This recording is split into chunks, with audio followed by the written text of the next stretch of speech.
Hello friends, welcome back to my YouTube channel. आज हम कर रहे हैं सेक्शन ऑफिसर हॉर्टिकल्चर जो 21 अप्रैल को हुआ था, उसका सेकंड शिफ्ट का GK GS part. Let's get started. Question number 1, in the context of sustainable rural development which of the following approaches emphasizes the integration of environmental conservation with economic growth? Agroecology, green revolution, land consolidation, agriculture, industrial agriculture.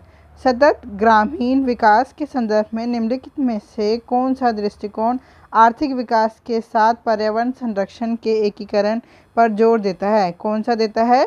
कृषि पारिस्थितिकी, agro ecology. Option number 1 is the correct answer. यहाँ पे green revolution के बारे में है लिखा है, तो हम ग्रीन रेवोल्यूशन के बारे में थोड़ी जानकारी ले लेते हैं। ये कब हुआ था? लेट 1960s में इंडिया में। Father of green revolution in world, father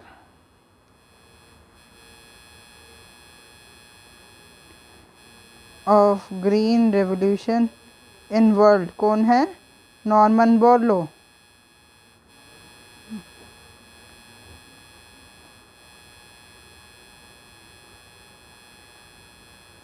और father of green revolution in India, father of green revolution in India वो कौन है? M S. Swaminathan.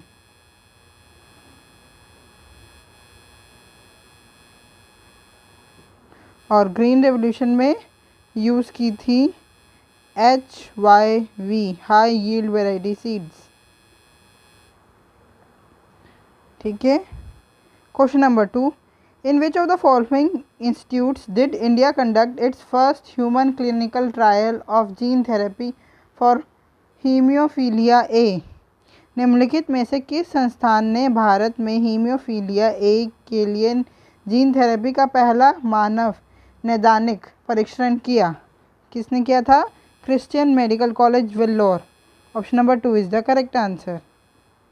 Question number 3, in the context of macroeconomics, which of the following best describe the concept of nature's rate of unemployment? nature's rate of unemployment क्या होता है? the employment rate when there is no cyclical unemployment means चक्रीय बेरोजगारी जिसमें नहीं होती वही unemployment होता है, nature's rate of unemployment. Option number 4 is the correct answer. Question number 4, Akbar held the discussion on religious with the ulama, brahmanas, Jesuit priests who were Roman Catholics and Zoroastrians in? Akbar ने उलेमा, ब्राह्मणों, जीसुइट पुजारियों जो Roman Catholic और पारसी थे के साथ धर्म पर चर्चा कहाँ की थी? कहाँ की थी? मकतब में, मुहाबस खाना में, मनकब में या इबादत खाना में? इबादत खाना में। Option number 4 is the correct answer. Question number 5, a student major the wavelength of a light wave as 0.00063 metre. Select the options that express in scientific notation. Scientific notation में क्या होता है?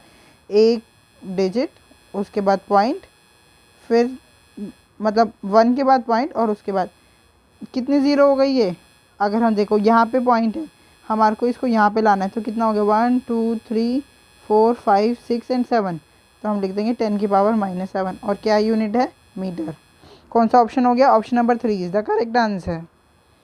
Question number 6, which state of India from the following is the natural habitat of India's Asiatic lions?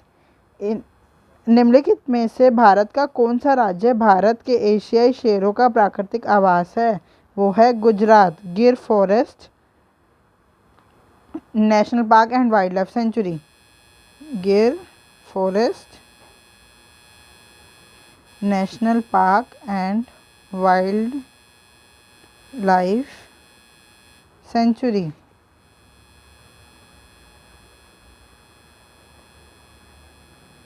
कहाँ पे है ये? गुजरात में। तो option number 3 is the correct answer.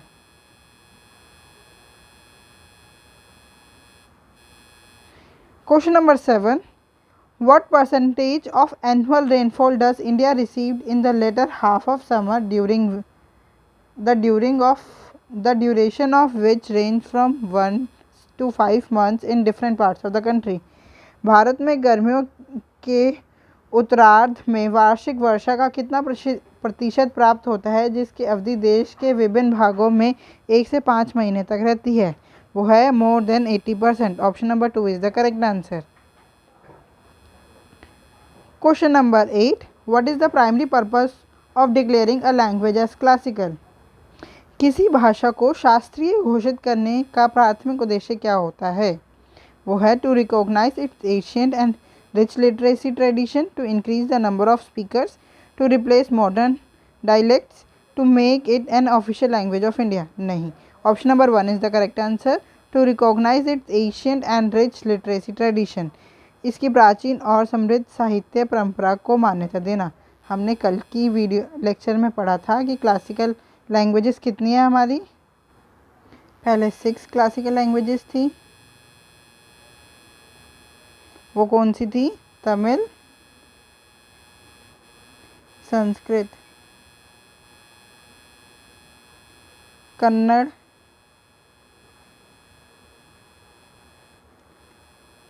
Malayalam, Telugu and Odia. But अब 5 और ऐड हो गई हैं. 5 एडेड कब हुई है? अक्टूबर 2024 में. वो कौन सी है? Assamese, Bengali, Marathi,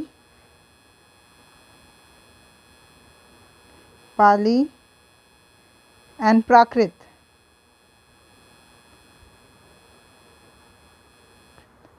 Question number 9. Which of the following 2 union territories are represented in the राज्य सभा? निम्नलिखित में से कौन सी 2 केंद्र शासित प्रदेशों का प्रतिनिधित्व राज्यसभा में है? वो है दिल्ली एंड पुडुचेरी. अब हम राज्यसभा को देख लेते हैं. किस और नाम से जानते हैं? एक तो काउंसिल ऑफ स्टेट, और इसके बारे में क्या पढ़ा है हमने, और अपर हाउस,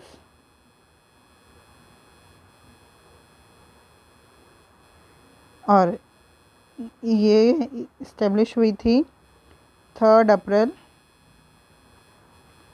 1952 को, और फर्स्ट सीटिंग हुई थी इसकी 13 मई 1952. फर्स्ट सीटिंग लोकसभा की भी 13 मई 1952 को हुई थी. और वो लोकसभा किस दिन बनी थी वो आप कमेंट बॉक्स में बताएंगे. ठीक है. लोकसभा की कॉन्स्टिट्यूटेड किस दिन हुआ था, किस दिन हुई थी? ठीक है, ये आप कमेंट में बॉक्स में बताएंगे. हाँ, और मैंने कल की वीडियो में एक चीज़ पूछा था कि डीइंग एक्सप्रेस किसको कहते हैं? जैसे पियोली एक्सप्रेस पीटी उषा है, ऐसे डीइंग एक्सप्रेस कौन है? तो वो कहते हैं हेमा दास को.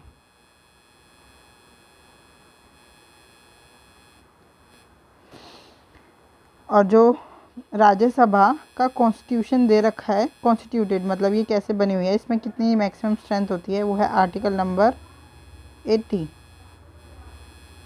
क्या है मैक्सिमम स्ट्रेंथ कितनी होती है, कितनी हो सकती है? 250. और एट प्रेजेंट कितनी है? 245. और ये कैसे डिवाइड है? 233 जो कि इलेक्टेड मेंबर होते हैं, और 12 जो कि नॉमिनेटेड होते हैं. और नॉमिनेटेड किस फील्ड से होते हैं? लिसैस फील्ड से, literature, science, arts and social service. Question number 10. In which year did the Representation of the People Act enacted, in which it was provised that the tenure of a member of Rajya Sabha would be 6 years? जन प्रतिनिधित्व अधिनियम किस वर्ष में लागू हुआ जिसमें यह प्रावधान किया गया कि राज्य सभा के सदस्य का कार्यकाल 6 वर्ष का होगा? ये इनेक्ट किया था 1951 में. Option number 1 is the correct answer. Question number 11, which dance form is performed as a ritual in Kerala's temple? कौन सा? देखो, रौत नाचा कहाँ का फेस्टिवल है? यह छत्तीसगढ़ का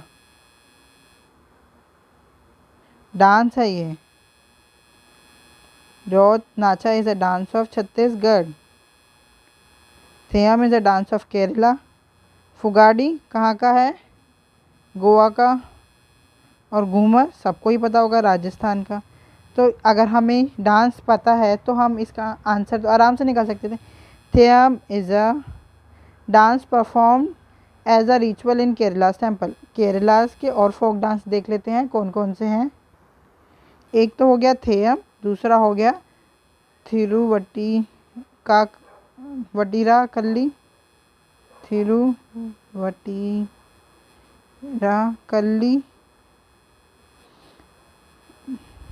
पदयनी एंड कोई कोटिकल्ली।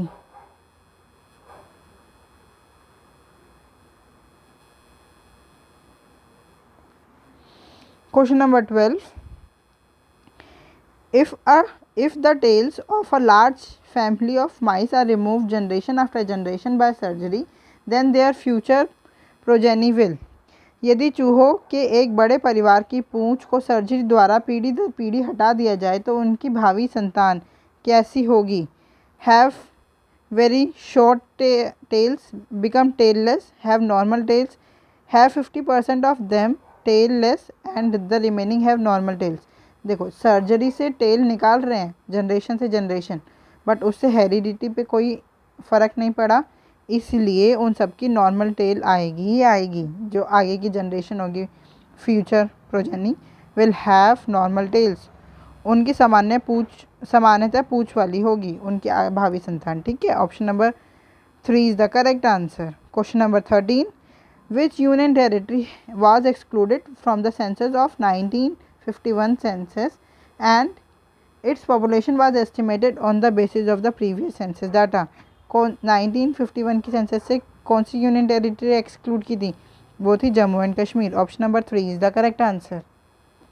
Question number 14, which state government signed an agreement with Drona support to bring the Moto G race back to the Buddh International Circuit for the 2025 session? कौन से स्टेट की गवर्नमेंट ने साइन किया है?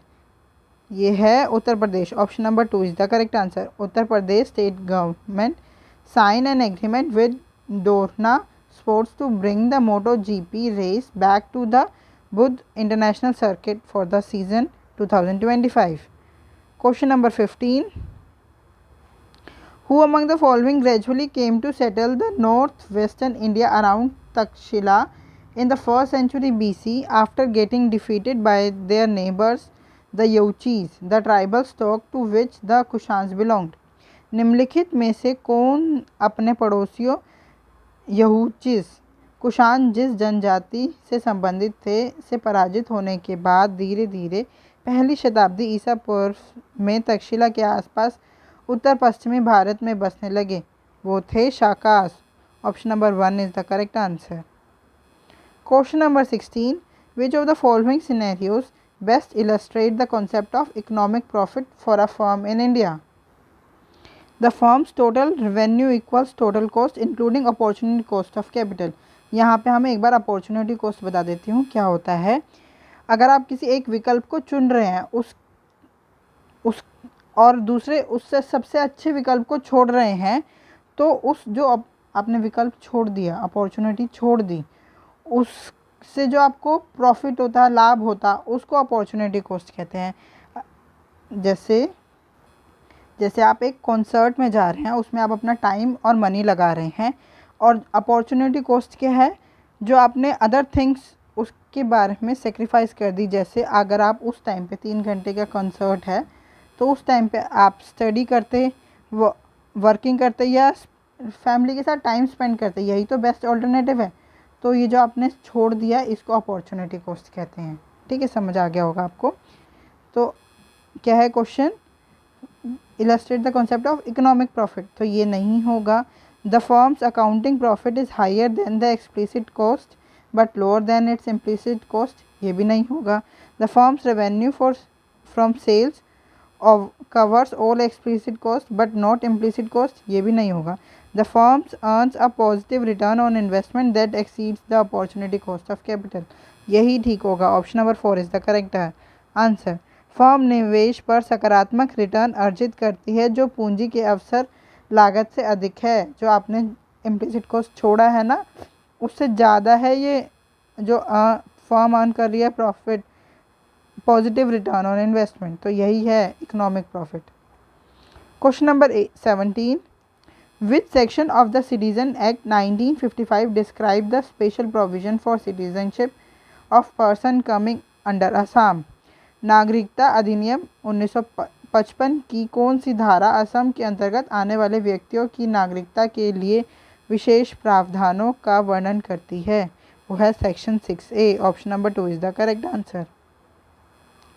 Question number 18. Who among the following sultans attained many titles like Yaman ul Khilafat, Nazir Amir ul Momoni and Sikandar Saini, second Sikandar.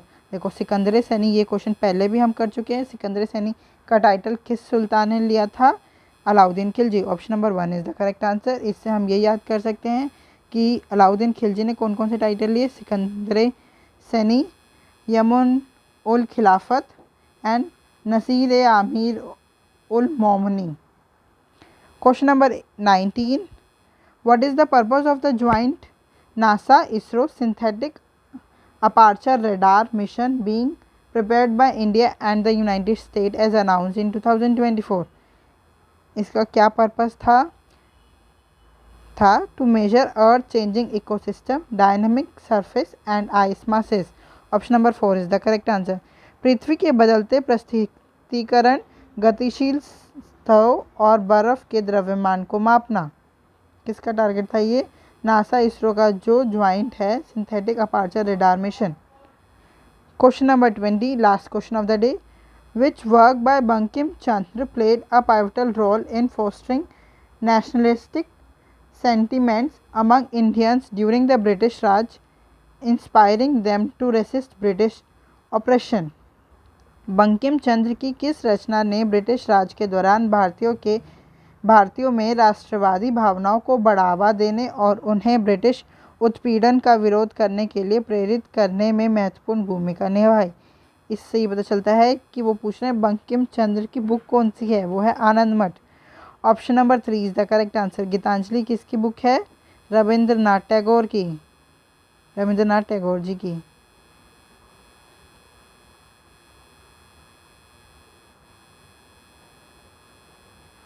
Rabindranath Tagore ji को Nobel prize in literature मिला था, Nobel prize मिला था। आप कमेंट में बताएंगे कि इनको ये नोबेल प्राइज़ किस ईयर में मिला था। Thank you, keep learning, keep practising.